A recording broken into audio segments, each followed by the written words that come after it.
ఇక సినిమాని మనసుతోటి ఎలా ఫీల్ అయ్యి చేశాడో అది అలా ఎగ్జిబిట్ అయింది కాబట్టి మన మనసును తాకాడు. అది పక్కన పెడితే ఏ రకంగా బాడీ ట్రాన్స్ఫార్మ్ అయ్యాడు. ఒక నిమిషం ఆగండి, మీరు బాధ్యతగా వినండి. నేను చెప్పే విషయాలు మీ అందరూ కూడా మోటివేట్ చేసే విషయాలు, అందుకనే మీరు క్రమశిక్షణతో ఉండండి. Thank you very much. Please ఒక నిమిషం. మీరు ప్రతి వాళ్ళకి ఒక ధ్యేయం ఉండాలి. ఆ ధ్యేయంని మనం ఓన్ చేసుకోవాలి. ఆ గోల్ వైపు వెళ్ళేందుకు ఫిజికల్ కష్టం సరే ఎలా పడాలంటాలో, ఈ రోజున ఒక స్టార్ కొడుకు గోల్డెన్ స్పూన్తో పుట్టాడు. చరణ్కి అవసరం లేదు, డైరెక్టర్ ఏం చెప్పాడు అది మెకానికల్గా చేసి వెళ్ళిపోతే ఇదే సినిమా ఇదే హిట్ అవుతుంది, ఇంతే అవుతుందేమో తెలియదు, కానీ దాన్ని మించి అయ్యింది, బియాండ్ 100% అయింది అంటే కనుక చరణ్ వన్ మ్యాన్ షో అంటున్నాడు. అన్న మీరందరి చేత నేషనల్ అవార్డు వస్తుంది. నేషనల్ అవార్డు విన్నింగ్ పెర్ఫార్మెన్స్ అంటున్నారంటే అవార్డు రానివ్వండి రాకపోనివ్వండి అది పెద్ద సమస్య కాదు. ఈ రోజున రంగస్థలాన్ని కూడా రావాలని నాతో సుకుమార్ గారు ఎన్నోసార్లు అన్నారు. ఇది అవార్డు విన్నింగ్ పెర్ఫార్మెన్స్ అని అంత బాగా చేశాడు మన చరణ్ అంటూ. అంటే అవార్డు రావాల్సిన అవసరం లేదు. అవార్డు రావడం ఎన్నో దారులు ఉంటాయి, రావచ్చు రాకపోవచ్చు. బట్ ప్రజల మనుషుల్లో ఎంత అత్యుత్తమ నటన ఇచ్చాడు అన్నారే, దాని మించిన అవార్డు ఇంకోటి ఉండదు అనేది నేను ప్రగాఢంగా నమ్మిన విషయం. కాబట్టి చరణ్ వాళ్ళందరూ ఒక way of expression award winning performance అంటుంటే కనుక థ్యాంక్ యూ సో మచ్ అనుకోవాలి. కానీ ఈ సినిమాలో తన బాడీగా ట్రాన్స్ఫార్మ్ అయ్యింది. నేను ఎవ్రీ డే ఇంట్లో చూసేవాడిని. ఎర్లీ మార్నింగ్ లెగిచి ఎక్సర్సైజ్ చేసి క్రమం తప్పకుండా ఎక్సర్సైజ్ చేసి మళ్ళీ పగలంతా ఇక్కడ యాక్షన్ సీక్వెన్స్లో పాల్గొని అలిసిపోయి ఇంటికి వచ్చి స్నానం చేయకుండా మొహం కడుక్కుని ఒక సూప్ తాగి కొంచెం ఎనర్జీ గెయిన్ అయిన తర్వాత మళ్ళీ 9 to 10 ఈవినింగ్ మళ్ళీ ఎక్సర్సైజ్ చేసేవాడు.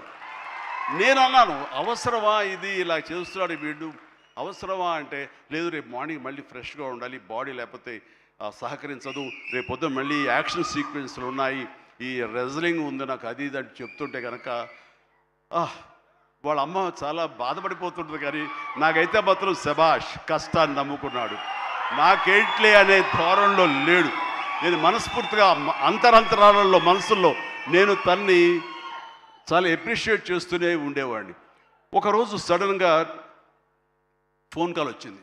బాబుకి చరణ్కి ఒక దెబ్బ తగిలింది సార్, గవర్నమెంట్ హాస్పిటల్కి తీసుకెళ్ళి. అనగానే ఎలా ఉంటుంది, ఏం దెబ్బ తగిలింది, ఎంత తగిలింది, ఎంత ఇదేంటి, ఈ యాక్షన్ సీక్వెన్స్ అంటున్నాడు మాకు తెలుసు అనేసరికి ఏంటి ఏం దెబ్బ తగిలింది సార్, మీకు ఫోటో పంపిస్తానని ఫోటో పంపించారు. ఫుల్ ఈ కన్ను కన్నంత ఎర్రగా అయిపోయి కిందంతా రక్తధారతో వస్తే ఆ స్టిల్ చూసిన తర్వాత కన్నుకి ఏమైనా అయిందా, కన్నే పోయిందనే భావంతో కంగారు పడిపోయాం. వాళ్ళ అమ్మకి చూపించాలా చూపించకూడదా అని చెప్పేసి ఏంటంటే ఇది బాబు హాస్పిటల్ చిన్న ట్రీట్మెంట్ అంట, ఏదో చిన్న ఇదంట అని అన్నానే. కానీ ఆ డాక్టర్ మన సుధాకర్ ప్రసాద్ గారు, ఆయన కాస్మెటిక్ సర్జన్, ఆయన చూసి ఆయనతో మాట్లాడిన తర్వాత చాలా అదృష్టం అండి, కన్ను గుడ్డు పోవాల్సింది పోకుండా ఐబ్రోకి కింద నుండి బోన్ దగ్గర అవతల ఒక డ్రెస్లర్ ఒక గుండు వచ్చి హిట్ చేసింది, అది కట్ అయింది కిందంతా, అంతే తప్ప ఇంకేం కాలేదు, అవి నేను ఎలాంటి ఇబ్బంది లేకుండా నేను స్టిచెస్ చేస్తున్నాను అని చెప్పేసి అంటున్నాడు. ఒక 7-8 పడ్డాయి ఫీచర్స్. ఆ తర్వాత అన్న తర్వాత ఒక సై ఆఫ్ రిలీఫ్ అమ్మాయి అప్పుడు చెప్పిన వాళ్ళ అమ్మకి పెద్ద ప్రమాదం ఏం కాదని చెప్పేసి. సో అలాంటివి ఉన్నప్పుడు, అంత కష్టం తీసుకుంటున్నప్పుడు నేను బాధపడే కంటే కూడా సంతోషపడ్డాను ఎస్ అని. ఇలాగా ఇది జరుగుతున్నప్పుడు నాకు ఒక పాత ఇన్సిడెంట్ ఒకటి గుర్తుకొచ్చింది. గూండా సినిమా, అది 1983 ఎండ్లో అనుకుంటా, బహుశా నాకు ఇంకా అప్పుడు చరణ్ పుట్టలేదు, మరి కడుపులో పడ్డాడేమో తెలియదు నాకు, ఆ సినిమా టైమింగ్ అది తెలీదు. ఆ సినిమాలో ఒక ట్రైన్ కింద నేను హ్యాంగ్ అవుతూ ఆ రాడ్ పట్టుకుని క్రాల్ అవుతూ పాకుతూ వెళుతూ ఉంటే రన్నింగ్ ట్రైన్లో ఒక 30-35 కిలోమీటర్ స్పీడ్లో వెళ్తుంటే కెమెరాలు 4 పక్కల ఫిక్స్ చేసేసారు. అలా చేసుకుంటూ వెళ్ళిన తర్వాత అక్కడ మా నాన్నగారు ఉన్నారు. ఆయన అప్పుడప్పుడు నా షూటింగ్స్కి వస్తుండేవారు రాజమండ్రి అటు వెళ్ళినప్పుడు. ఆయన చూసిన తర్వాత ఎందుకో కడుతారు, ఏ డూపో లోపల పడుకుంటాడేమో అనుకుంటే నేనే పడుకునేసరికి నాన్న కంగారు పడ్డారు. ఒక 2 కిలోమీటర్ల తర్వాత బండి ఆగింది. అక్కడి నుంచి మళ్ళీ తిరిగి వెనక్కి వచ్చేసరికి నాన్న కంగారుగా ఇంత కష్టం పడాలా, నువ్వు ఇలా చెయ్యాలా, ఇలాంటి షార్ట్గా డూప్లు ఉంటారు కదా, నువ్వెందుకు వెళ్ళాలి, ట్రైన్ కింద నువ్వు దూరటం ఏంటి, వెళ్ళటం ఏంటి, ఒక 3 ఇంచెస్ కిందకి వెళ్తే కంకర్రాళ్ళు తగులుతుంటాయి కదా, ఏమైపోతావు అని చెప్పి సరికి, నాన్న ఇలాంటి చేయకపోతే కనుక మరి నా అభిమానులు ఎలాగా ఆనందపడతారు, వాళ్ళని అలరించడం కోసం నేను చెయ్యాలి, మీరు ఇలాంటివి చెప్పి నన్ను డిసప్పాయింట్ చేయకండి, మీకు తెలియదు ఊరుకోండి, ఏం పర్లేదు, ఏం కాదు, అన్ని రకం జాగ్రత్తగా ఉన్నాం కదా అంటే, ఇప్పుడున్నంత సేఫ్టీ హార్నెస్లు కానీ సేఫ్టీ ప్రికాషన్స్ కానీ ఆ రోజులు లేవు. మన చేతి బలంతో హ్యాంగ్ అవుతూ వెళ్ళాలి. అండ్ అది చూసిన తర్వాత నాన్న ఒక మాట అన్నారు, రేపు పొద్దున ఇప్పుడు అమ్మాయి కడుపుతో ఉంది, అది అమ్మాయి పుడతారు అబ్బాయి పుడతారు మాకైతే తెలియదు, కానీ వాడు అబ్బాయి అయితే కనుక వాడు రేపు పొద్దున సినిమాలోకి వస్తే కనుక వాడు స్టార్ అయితే, వాడు ఇలాంటి కష్టాలు పడితే, ఇలాంటి దెబ్బలే తింటే నా బాధ ఏంటో నీకు అప్పుడు తెలిసి వస్తుందిరా అని చెప్పి నాన్న అన్నప్పుడు లేదు, ఈ కంటి మీద దెబ్బ తగిలింది, మణికట్టు ఫ్రాక్చర్ అయ్యింది అని అన్నప్పుడు నాకు మా నాన్నగారు గుర్తుకొచ్చారు. ఆయన ఆ రోజే అన్నారు, ఆయన నోటి వాక్యం, ఆయన నోటి ఇది, ఆయన బాధతోటి ఉద్వేగంతో అన్నా సరే, ఈ రోజున నా బిడ్డ కష్టానికి ప్రతీక, ఏది ఈజీగా రాదు, nothing is short cut, nothing comes, అడ్డదారులు ఏది రాదు, ఆ కష్టపడితేనే వస్తుంది. ఎస్, అలా కష్టపడ్డాడు, ఈ సినిమాకి అంత మన్నలను పొందారు మీరందరి చేత. ఈ రోజున పెద్దియే అనిపించుకుంటున్నాడు, రామ్ చరణ్ కాదు అనేలాగా ఉంది అంటే కనుక అది చాలు, ఆ బిడ్డకు ఆశీస్సులు మీ అందరి నుంచి. ఇలాగే ఉంటాం మేము, ఎప్పుడు కష్టపడ్డ ఒకటే నమ్ముకున్నాము, కష్టపడతాం తప్ప ఏది షార్ట్ కట్లో కావాలని కోరుకోవు, ఒళ్ళు వంచి పనిచేస్తాం. ఈ రోజుకి అదే, ఈ రోజు కూడా చిరంజీవి గారు మీరేంటి 2 పూటలు ఇంకా ఎక్సర్సైజ్ చేస్తారంటే, అవకాశం ఉంటే 2 పూటలే చేస్తాను, బట్ ఒక పూట మాత్రం చాలా ఖచ్చితంగా చేస్తాను. ఇద్దరం జిమ్లో ఒకరిని పోటీ పడుతుంటాం అనమాట. మరి సరదాగా పర్సనల్ విషయాలు మీతో నేను షేర్ చేసుకోవడం ఆనందంగా ఉంది.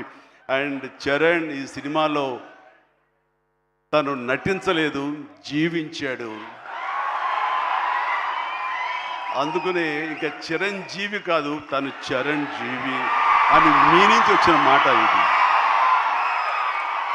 నిన్న కూడా ఢిల్లీలో పిఎం గారు నరేంద్ర మోడీ గారితో పాటు తను కూడా ఒక కాంక్లేవ్లో పాల్గొన్నాడు, రిపబ్లిక్ టీవీ కాంక్లేవ్లో పాల్గొన్నప్పుడు వాళ్ళు కొత్త కాయినేజ్ పెట్టారు, న్యూ ఏజ్ మెగాస్టార్ అని. ఎస్, మనం ఇలాంటి అవకాశాలు నాకు రాలేదు, కానీ చరణ్కి వచ్చింది. చరణ్ దాంట్లో నిరూపించుకుని ఒక అడుగు ముందుకు వెళ్తున్నాడు. కాబట్టి చరణ్ ముందుంచి నేను వెనక ఉండడం అన్నది సబబు, అది కరెక్టు. బిడ్డలు ఎదిగినప్పుడు, బిడ్డలు ముందుకు వెళుతున్నప్పుడు ఆ పొందే ఆనందం అంతా ఇంత కాదు. సో ఈ రోజున ఈ పెద్ది తర్వాత రంగస్థలంలో కొంతవరకు, ఇప్పుడు ఈ పెద్ది తర్వాత పుత్రోత్సాహం అనేది 100% నేను ఫీల్ అవుతున్నాను. అండ్ ఎవరో అన్నట్లుగా మరి బిడ్డ పైకి వచ్చాడు, బిడ్డ ఫుల్ ఫిడ్గా చేస్తాడు కదా, ఇంకా మీరు చెయ్యాలంటే ఆహా, ఆ విషయం మాత్రం ఎస్ చెయ్యాలి. నేను అంటాను, ఇప్పుడు పని చేయటం డబ్బు కోసమో లేకపోతే ఇంకోటి కోసమో లేకపోతే ఇంకా మీరు ఆర్టిస్ట్గా పేరు సంపాదించుకోవడం కోసం కాదు, ఇది పని చేయటంలో ఆనందం ఉంది, పని చేయటంలో ఒక ఎనర్జీ ఉంటుంది. సో అది పూర్తిగా జీవితకాలం అనుభవించిన నాకు, 47 సంవత్సరాల పాటు అనుభవించిన నాకు, ఆ పని అంటే ఆ ఉత్సాహం అంతే. జస్ట్ 24 అవర్స్ బ్యాక్ మొన్న ఉదయం 4:30 లేచాను, ఎందుకంటే ఎక్కడో అల్యూమినియం ఫ్యాక్టరీలో నేను 8 o'clock షార్ట్లో ఉండాలి అంటే 4:30 లెగిస్తేనే కానీ నేను వెళ్ళలేను. 4:30 లేచాను, ఒక 1 hour ఎక్సర్సైజ్ చేస్తాను, మేకప్ అండ్ వెళ్ళిన తర్వాత ఏం ఓపిక అండి మీకు అట్లాగా, ఇంకా ఎన్నాళ్ళు పని చేస్తాను మా ఆవిడ అంటుంటే, సరే చాలు వెళ్ళమ్మా ఇలా చెప్పిన డిసప్పాయింట్ చేయకు, నేను చేయాలి, చేతిలో ఉత్సాహం అని చెప్పి. సో పని అనేది మాకందరికీ జీవన ఇది, మనకి అది ప్రతి ఒక్కరికి కావాలి, అది లైఫ్ లైన్ మనకి. సో పని చేసే విధంగా ఉండాలి. సోంబేరితనం కానీ, చూద్దాంలని పోస్ట్పోన్మెంట్లు కానీ, ప్రొకాస్టినేషన్స్ కానీ, ఇవన్నీ కూడా మా దగ్గరికి, మా ఇంట్లోకి రావు, మా గుమ్మంలోకి రావు, మా యొక్క కాంపౌండ్లోకి రావు. అందుకనే అదే కష్టాన్ని తను నమ్ముకున్నాడు, అదే కష్టాన్ని నేను నమ్ముకున్నాను. మా కష్టానికి ప్రతిఫలంగా మమ్మల్ని ఎక్కడో, మీ గుండెలు ఎక్కడో పెట్టారు.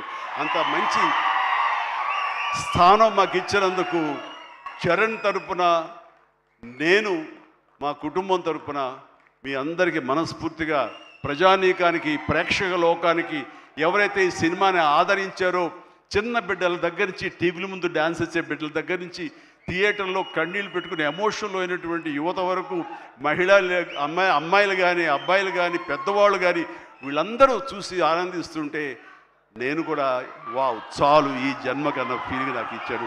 Thank you Charan, love you రా, లవ్ యూ మై గాడ్. ఇక ఈ సినిమాలో ప్రత్యేకంగా చెప్పాల్సింది నెక్స్ట్ జగపతి బాబు గారు. జగపతి బాబు గారు ఆంగికం ఆహార్యం టోటల్గా మారిపోయింది. అసలు జగపతి బాబు అనే ఆ వాయిస్ వినేంతవరకు నాకు తెలియదు.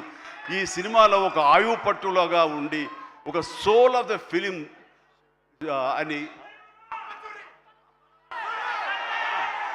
చేసి తను పెర్ఫార్మెన్స్ తోటి ఆ సినిమా హీరోని ఎవరైతే పెద్దని మోటివేట్ చేసే విధంగా ఆ క్యారెక్టర్ కన్సీవ్ చేయటం కానీ ఆ క్యారెక్టర్ని తీర్చిదిద్దిన తీరు కానీ చాలా అద్భుతం.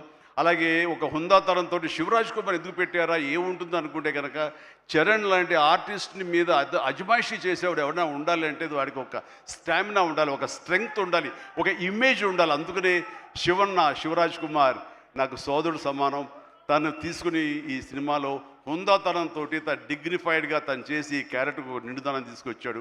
అలాగే తన అందచందాలతో ఆనాడు మా శ్రీదేవి తనయ జాహ్నవి కపూర్ తన అందాలతోటి సాంగ్స్ తోటి అమ్మాయి అలరించింది. అండ్ దాని తర్వాత ప్రతి నటులకు పేరు పేరున నా హృదయపూర్వక అభినందనలు తెలియజేస్తున్నాను. తర్వాత ప్రధానంగా ఇక టెక్నీషియన్స్కి వస్తే కనుక రెహమాన్ గారికి ప్రథమ తాంబూలం ఇవ్వాలి. రెహమాన్ గారు ఈ సినిమా ఎలా ఒప్పుకున్నారు, ఏమిటి, ఎలా ఒప్పించాడు, నువ్వే భాషతో మాట్లాడేవని జోక్ చేస్తూ మాట్లాడుతున్నాం. కానీ ఒక మంచి కంటెంట్ ఉంటే కనుక ప్రాణం పెట్టి చేయాలనుకునే ప్రతి టెక్నీషియన్ దాన్ని ఓన్ చేసుకుంటాడు. ఆ రకంగా ఈ కథని పెద్దని ఓన్ చేసుకుని దానికి ప్రాణప్రతిష్ఠ చేసినటువంటి రెహమాన్ దాని సాంగ్స్ ఇచ్చి మేము అందరి చేత ఉత్సాహంగా కేరింతలు పెట్టే విధంగా ఉత్సాహం డ్యాన్స్ ఇచ్చే విధంగా చేసినటువంటి రెహమాన్ గారికి కూడా సభాముఖంగా నా హృదయపూర్వక అభినందనలు తెలియజేస్తున్నాను.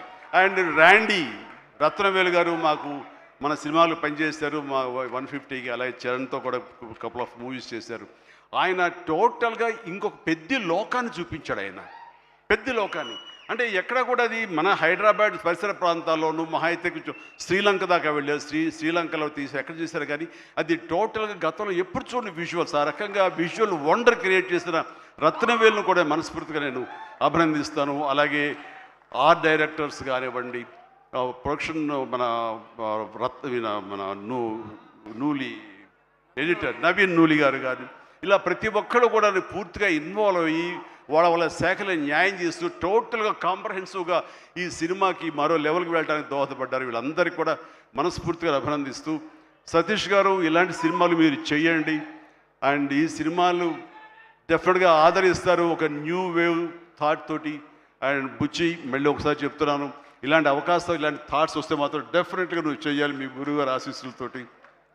అండ్ మనస్ఫూర్తిగా అభినందిస్తూ నాకు ఈ అవకాశం ఇచ్చినందుకు thank you so much. Thank you and excellent. Bye everyone, good night and take care. జాగ్రత్తగా వెళ్ళండి. అమ్మా నాన్నలు మీకోసం ఎదురు చూస్తుంటారు. సంతోషంగా ఇంటికి వెళ్ళరండి. Bye, good night.